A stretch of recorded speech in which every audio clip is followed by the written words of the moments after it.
In this video I'm going to demonstrate the FireStorm Photoshop action. This is the stock photo I'll use for the effect, and basically what I'm going to be recreating is this. So you can see that the action creates a lot of fire, debris, smoke, and you can choose from 4 different directions. We can go left, right, up or down. So obviously here I've gone for the right direction.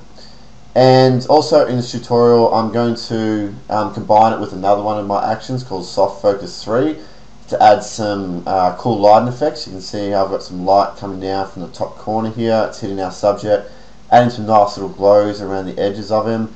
And yeah, I'll show you how you can flick through some color options with Soft Focus 3. So I'll click through some more examples of the Firestorm effect. So I've got this photo.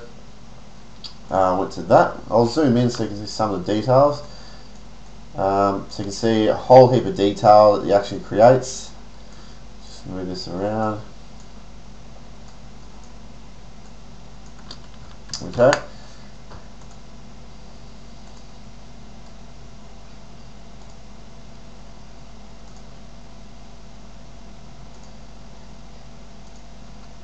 So this here was the down direction.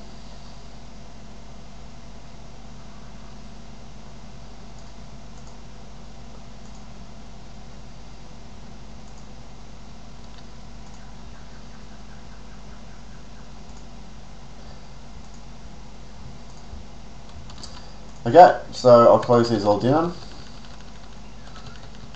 and start from the beginning. Alright, so we just need to run through a small checklist of things just to make sure that the action plays back smoothly for you and you don't get any errors. So 99% of the time when you open up a photo, your background will already be set correctly for this action, so it should look identical to this if you look in your layer panel. If it doesn't, if you open up a photo, and this is usually the case if you open up like a PNG file, you'll open up the photo, I'll just delete that, and it'll be called layer 1 or something, but it won't be called, it won't have that background text with the lock symbol. So to set it as the background, you go to layer, new, background from layer, and you can see what that's done. So you only need to do that step if you open up your photo and it doesn't look identical to that. So next, go to this top right hand corner icon in the layer panel. It's going to be cut off in my screen, but if you click on that and if you scroll down to the bottom, it'll say panel options, and you can see in here, well, first you can choose the thumbnail size that you want to display your layers in, but the one you want to make sure is ticked is the one down the bottom here, add copy to copy layers and groups. Tick that, click OK.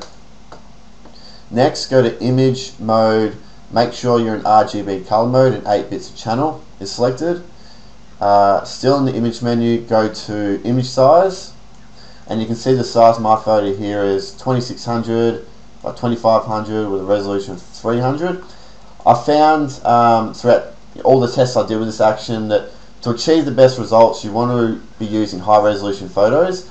The best range is between 2000 to say 5000 pixels, but I found the optimal range is about 2500 to 3500 pixels. So if you open up your photo and it's say 1500 pixels, you might want to just scale it up to the 2500 to 3000 range. That'll work much better. So I'm going to cancel that. Now what I need to do is load up the brushes that were included in the download. So if you just hover anywhere over the canvas and hit B, it'll get the brushes out, and if you right click, that'll bring up the brushes panel. Now you want to go to this this icon here and go to load brushes, okay, and select the firestorm brushes.abr file that was included in the download. Actually what I might do, they've loaded up down the bottom here. I'm just going to go replace brushes, so it gets rid of all those default Photoshop brushes. So here they are here. Now I'm just going to select my soft brush, okay, because for the next step. So what we need to do now is create a new layer. So go to layer, new layer, and this layer must be called brush, all in lowercase, B-R-U-S-H, brush. Click OK. You see it's created the brush layer there. So the idea here is that we hit B, we grab our soft brush here, And what you want to do is just brush over your photo where you want to emit all the effects from. So for this action, so for this effect, I want everything to go out to the right. So I'm just going to brush around the edges of my subject here. Now the idea with the brushing with this action is you don't want to brush too big, so you don't want to be brushing huge patches like this. And you also don't want to be brushing too thin, so you don't want to be brushing 1-2 pixel lines like this. So grab somewhere that's in the middle. Now if you want to adjust the size of your brush quickly, just use the left and the right square brackets so you can see it adjusting there. So I can just go around and brush on those lines and make the lines a little bit erratic. You don't need to just brush like a smooth line like that. It just helps with the overall randomness of the effect if you just add some more jagged lines to it. So I'll go down here and down to his feet. Okay, so that's that. So what we need to do now is load up the actions panel. So go to Window, Actions, and it'll pop up here. I've already got FireStorm loaded. I'm just going to delete that to show you how to load it back up. So go to this top icon here. Go to Load Actions. Select firestorm.atm, and you'll see the different you'll see the actions load up here. If you twirl that folder open, you've got your direction options. Excuse me. So almost ready to go. Just a couple more things to make sure it's done correctly. So if you hit B to get your brushes out again, always make sure that your opacity of your brush is set to 100%. Okay, so just drag that slide to 100%. If it's around 70 or less, the flames will appear quite opaque. They won't look realistic at all. And if your opacity is set low around here, you'll probably run into errors with the action. So if you play the action and you get an error, it might be because your brush opacity is really low. So double check it's at 100. And another great thing to do before playing any action, not just mine, is to purge your history every time. So if you go to Edit, Purge All, that'll just wipe out any history sort of banked up Photoshop, because if you've got a lot of history, sometimes when you play the action, Photoshop will trip over itself and run into unusual errors. I don't know why, but it happens, but that can help. Okay, actually all set to go now, so really easy and quick to set up. So what I like to do also before I play the action is I'll twirl the folder open, so that reveals all of the commands there. So I'm just going to click play, and you can see it scrolling through the steps here, but I like to twirl open the action because when this gets in here, you can see the scroll bar now going down, and that just gives me an idea of how much time it's got to go. The action takes about 2 minutes to play back. That'll depend on the speed of your computer and the resolution of your photo. For me, it takes around 2 minutes, so I'm just going to skip the video ahead, get to the result, and talk about how to customize the effect. Okay, so the action's all finished, and you can see my result. Zoom in a bit. First, I'm just going to collapse Actions panel, and then we'll go into the Layer panel. So the first thing you always want to do with any one of my actions is to collapse all the folders that are open.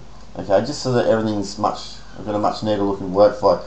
So to do that, hold down Control Alt or Command Option on a Mac, and just with the FireStorm folder selected, hit that arrow, click on that arrow next to the folder icon, and that will collapse all the folders.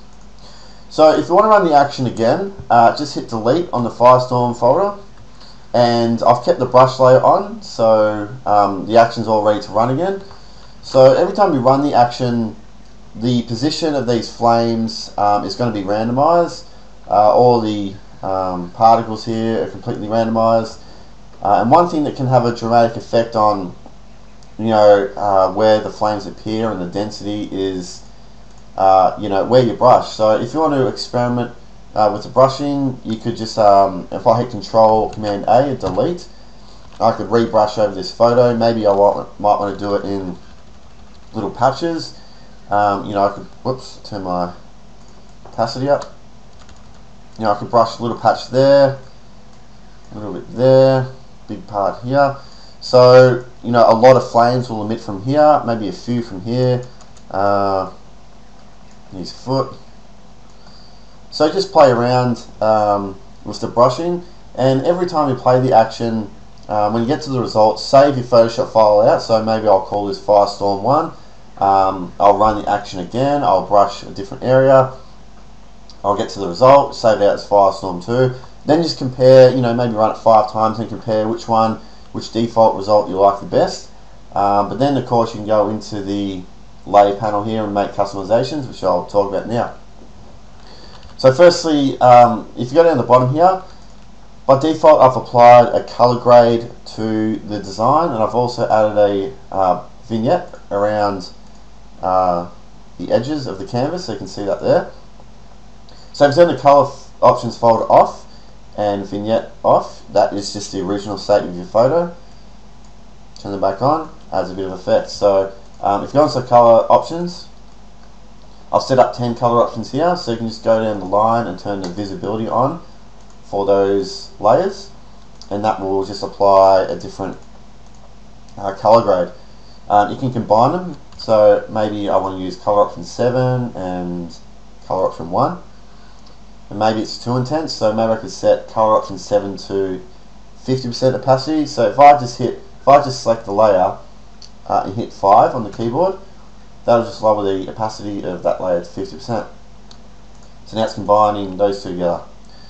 Okay, so but I might just use number 1. Okay, so go back up to the top. Overall sharpening, you won't notice much as I turn that on and off, but that's just applying a little bit of sharpening over your design. If you want to increase the amount of sharpening, just up the opacity. Currently it's 40%, so I could hit like 9, change that to 90%. If you don't want it all, just turn it off. I'm just going to leave mine at 50%. So going on down, we have this folder called toning, and if I flick that on and off, you can see that really helps with the appearance of the flames, and it's basically done through different contrast layers. So I'll turn all these off, and I'll turn them on one by one from the bottom. So contrast 3 adds a little bit, contrast 2, whoops, here escape. Contrast 2, a bit more, contrast 1, a little bit more, and color adjustment adds a little bit of color tint into the flames. So if I just double click on this layer, you can see it's a photo filter adjustment layer, and you can play around with the density here, and you can see as I adjust that slider back and forth that it's applying this color over the flames. And you can open up this down menu and choose some of these. Maybe you can go for a blue, lower the opacity down. Okay, and let's close that. You'll see that I've restricted the appearance of this layer to this mask. So if I hold down Alt or Option and click on that mask, I've restricted this photo filter to only appear in the white areas. So you can see how the blue is sort of cut off here. It's because I've defined it in this mask. So there's a few things we can do here. You can hit B on the keyboard, grab your soft brush, grab a white brush because we want to reveal that layer, and I can just brush away, and that'll just brush more blue into the design, just like that. But I'm just going to revert back to the original color. Okay, close that. So the next folder here is glow. If I turn that on and off, you can clearly see what that's doing. Okay, if you want to control, you can see how when I turn glow off, it's much more contrasted. So if you wanted to brush some glow away, just select the mask, grab a black brush, because that'll remove some of that whatever's in that folder. I can just brush, over particular areas. And if that's too strong, what you can do is double click on this mask, and I should be able to just lower the density. If I bring density to 0, it's like I never brushed on the mask. 100. So you can sort of go down here and slowly blend between what you've brushed on and the original state of the folder. Another way to do that is if you select the mask and hit Control Option L, Control Alt L or Command Option L, That'll bring up the levels. I'll reset that. So the idea here is that I've brushed quite a solid black into that, so I want to make it a lot lighter. So I can just go down to this output levels and drag this black one to the right. And you can see in the mask, if you look in the mask here, as I drag this around, that's making it lighter. So you can really fine tune what's inside this folder or any folder using those techniques. So if you go inside Glow, excuse me, we've got 3 layers, 3 glow layers. You can move that around. You can see that there. Now if you select the glow color layer, double click on it, you can actually change the color of the glow. So you can see that there as I drag that handle around, so you can get like a blue glow,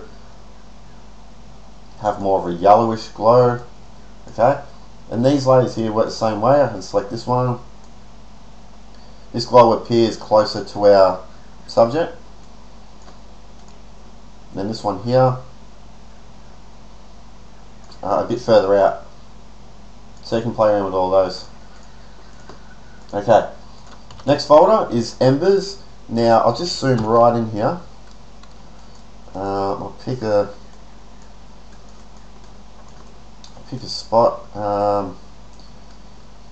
Hasn't generated that many embers this time around, but it usually generates a lot more. But if I turn this folder on and off, you can see that it adds these little glowing lines excuse me, around the place, so you can see that there. If you want to make it more prominent, you can just hit Control or Command J on the embers folder, and that will boost the brightness of all those embers. So I often like to do that. I'll just hit Control or Command J, duplicate it over and over. You can see it's really brightened up the ones around here. Another thing you can do is duplicate the folder, hit Control or Command E. That will flatten everything inside that folder onto one layer. Okay, and I'll set this blend mode to add, and I can just move these around to add more embers. So if the action doesn't generate enough, you can just duplicate the folder, flatten it, and move it around. Okay, I'll delete that. So going down, we have the fire folder. So this basically has all the fire inside. So we'll go inside this folder. And there are 4 main fire layers inside here. Fire 1, 2, 3, and 4. Now fire 1, if I turn that, flick that layer on and off, fire 1 will always only generate around the area that we brush. So I actually remember at the start of this, I went in and changed all our original brushed area. Basically, wherever you brush, fire number 1 will be created directly on top of it. Okay, and you can adjust the brightness with this adjustment layer. So double click on that, and you can play around with this handle here. That will adjust the brightness. So fire 2, I'll turn that off. You can see that generally is created the furthest away from the area that you brush. Fire 3 and fire 4 is usually the main one, has the most density to it. So again, you can play around with the brightness of that. Another thing I like to do is, I'll turn the brightness up, and I'll take a look around the design where I quite like it to be. I like it to be brighter, but I don't want to apply the brightness everywhere. So I'll turn the brightness up. I'll select the mask. I'll hit Control or Command I to invert it, so I've completely hidden the effects of that adjustment layer. Grab my white brush, and I can just brush in, where I liked those flames to be a bit brighter, just like that. So now, if I turn that adjustment layer on and off, it's only affecting those layers that I defined through the mask here. Okay, and if you want to play around with the colours of the flames, like you want to maybe make it a little bit more red or yellow, hit Control or Command U. That'll bring up the hue and saturation, and you can just play around with this handle here. So So I can slightly drag it to the left to make it more red, or to the right, more yellow. So I'll just leave it out where it was, so you can do that. Excuse me. Next layer here, fire visibility, and I've got in brackets brush mask. Now this layer is really good if your background is really white, or just a really bright color, because sometimes the flames can get lost in it. So basically the way these flames become visible is if they're sitting on top of something dark in the background. So you see around the top here, that's quite visible because it's sitting on top of the smoke. So you can see our smoke folder here. So wherever the smoke is emitted, these flames are going to be much more prominent. So there's not much smoke. If I turn this smoke folder on and off, hasn't created much smoke around here. But where this layer is good is if I currently it's the layer is hidden through this mask. You see it's all black. If I hold down Shift and click on the mask, it'll temporarily hide it. So you can see what that's done. It is applied a soft black background behind all the flames. So what you can do is select the mask, grab a white brush, hit B, and holding down Shift, I can take a look around the design and just ask myself what areas of the flames look better when they're more prominent. So I can just turn that off. Maybe up here I can brush white, make those flames a bit more dense around here. That looks pretty cool. Down here, I'll hold down Shift again to preview it. Maybe a little bit through here. And I'll use that technique again of, well, what I might do is apply levels, Control Alt L, Command Option L. I'll reset that. And what I might do is blend between what I've just brushed on and the original. So I'll just lower it down a little bit. Got that. So you can see how you can use that layer there. And another way to adjust the opacity of what you've just brushed on is just to simply lower the opacity of the layer altogether. So it's at 100. I can just drag that down to 74%. Okay. One thing I forgot to point out with the fire is if you want to, say I wanted more fire around his feet here, I could just duplicate this fire folder, okay, and I'll select the folder, and I can move that folder around now, and I can move some more flames like over his foot, okay, and I'm just concentrating on this, on this area here. I don't want anything else, so I'll just invert that mask. Hides it all, grab my white brush, and I'll just brush those flames on. And you can do that anywhere else as well. Again, I can use this fire visibility layer, grab my white brush, and just brush over here to reveal more of that. Okay, so that's a great technique to sort of apply fire wherever you want to put it. Okay, next folder here is cracks. If I turn that on and off, it hasn't appeared that visible in this example. But what I might do is I'll drag this up to the top, and I'm just going to zoom right in here. So you can see as I turn this folder on and off, you see the action also creates these cool little cracks over the area that we brushed.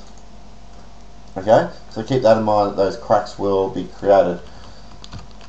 If you go inside, there's just two layers that build that effect. So going down, we have the ashes folder. So if you turn that on and off, you can see that's all those black particles that are shooting out everywhere. Generally, they shoot out into the direction that we choose with the action, but some will sort of shoot out everywhere, just to help the realism of the effect. So if you go inside, there's just a bunch of different layers. What I like to do here is I'll duplicate the folder, and you can see immediately it's just made the particles much more dense. And if I only want the particles to appear much more dense in particular areas, I'll use that technique again, inverting the mask and brushing on only where I want that to appear. Okay, so if I turn this folder on and off now, you can see I've just added a little bit of density in particular areas. Okay, smoke. Turn that folder on and off. As I said before, when the action's finished playing back, the flames will appear most prominent over the top of where the smoke is generated from. If you want to increase the opacity of the smoke, duplicate the folder, Control or Command J. As I undo and redo that, you can see that there. If you go inside this folder, there's just a bunch of different smoke layers. I've highlighted the two prominent ones in red. They do most of the damage, so you can play around with those. Of course, just move them around, rotate them, duplicate them, create more smoke. You hit Control or Command I to invert it. That will flip it to white smoke. Excuse me. So yeah, I've discussed color options and the vignette. So that's really all there is to it. Just a lot of, you want to just play around with running the actions a few times, experimenting with duplicating. I really like with this action duplicating these folders and controlling the appearance of certain things. So like I've duplicated the embers folder there to make the glow a bit more prominent. I duplicated the ashes, just like that. Yeah, so just play around. So what I'm going to do now is apply the Soft Focus 3 Photoshop action. So let me open up an example of what we're going to do. So what the action will do is create this light effect from the top corner. Adds a really nice soft glowing effect, and we can cycle through different colors and control a bunch of things. I'll put a link to the Soft Focus 3 action down below. Watch that tutorial because it'll help you with your understanding of how that works and how to customize layers, because I won't go into much detail. I'll just try and recreate this here. So what we need to do first is merge our design onto one layer. Okay, so I'm going to shift select, I'm going to select the FireStorm folder, the background layer, hit Control or Command E. That will merge it onto one layer. And what I need to do is delete everything on our brush layer. So I'm just going to Control or Command A, hit delete. And the way the Soft Focus 3 action works is with our brush layer, we need to define our entire subject, because that'll give us a lot of flexibility over the appearance of our subject in the result. So I'll explain how that all works, but what I want to do now is hit L. I'm just going to grab my lasso tool, and I'm just going to quickly draw an outline around my subject. It doesn't need to be that accurate. I'm just going to make this really rough.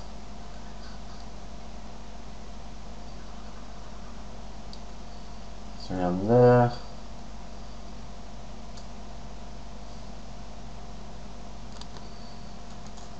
Okay, now I want to fill my selection with a color. Doesn't matter what color. So white is my active color. I'm just going to hit Alt delete or Option delete. That'll fill our selection with the foreground color. Now I just need to delete this little bit here. So I'm just going to hit W, get my magic wand tool.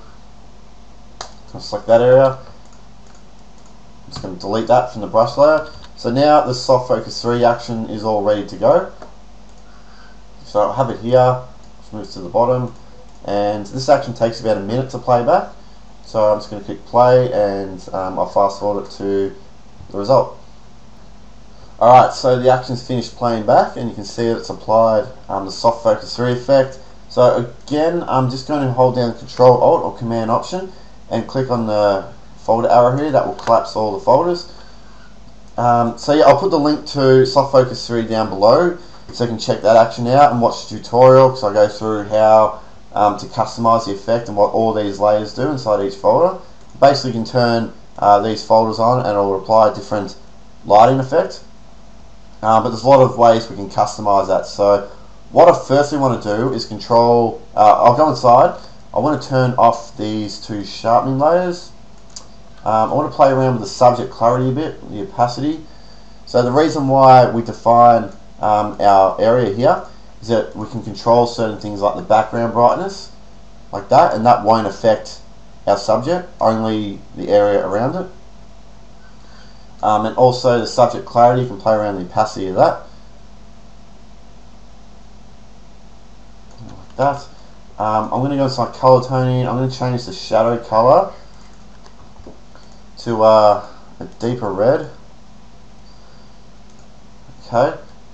I think that's all. Check out the overall brightness. The area that I'm most particularly in, that I'm most interested in, is this top left hand corner. I'm not worried about this other side because I'm going to basically get rid of all that. So just this corner here I'm looking at. So that's pretty cool. I'm just going to duplicate the edge glow folder to see how that looks. Oops. I quite like it. I'm just going to lower the opacity down a bit. 50%. Now what I want to do is select my mask here, and I need to hit G, get my gradient tool out. Now I want to now draw a line, make sure it's set from black to white, and select the mask. I'm just going to draw a line there, so you can see if I go inside this mask, I've started off from black to white, so it's not going to be excuse me, visible down the bottom here. It's going to fade on. I'm just going to redo that.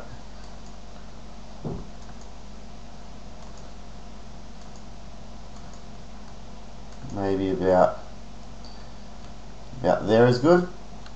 And what you can also do with this gradient tool is check out the mode. Currently it's set to normal. If you set that to lighten, and now if I just draw more lines, it will just add, you can sort of add more areas of glow. So I can go from the top here, from the bottom here. But if you set this to normal, it will override the position each time. But with lighten, you can sort of add, if I go into the mask here, as I draw, so it just keeps adding more white. Undo that. Okay, so what I want to check out now is these different color presets apply to this one area, because I want to compare which one of these, because if I just turn these folders on, it applies the color grade everywhere over the design, but I just want to check out this one area. Excuse me. So if I select this mask, and if I hold down Alt or Option and drag that mask down onto the other folders, it's applying that same folder mask. So now I can just go down the line here and turn on those folders, and I get a preview of these different color presets. Okay, those blue ones look insane, so I'm just going to go for this one. That looks really cool. I'm just going to lower the opacity down of this folder. That will just lower the overall effect. I'm going to go inside, turn off my sharpening. I'm going to duplicate edge glow. Okay, I'm just going to play around with the subject clarity, background brightness.